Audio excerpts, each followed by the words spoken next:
রাজেশ কিছু বলবা? কি করতেছো? এই লোকটা একটা পেস কাটবে, ও টু ডাই মেশিন দিয়া ওইটাই কাটতে পারে না। হ্যাঁ কিছু বলো।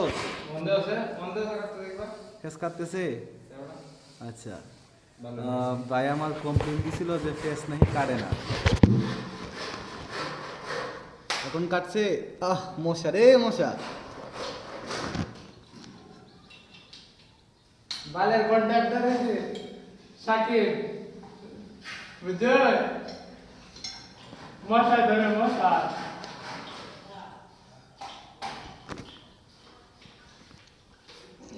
থ্রেড টেপ পেছাও ভালো করে। এই দেখেন থ্রেড থ্রেড। Thread tape পেছাও।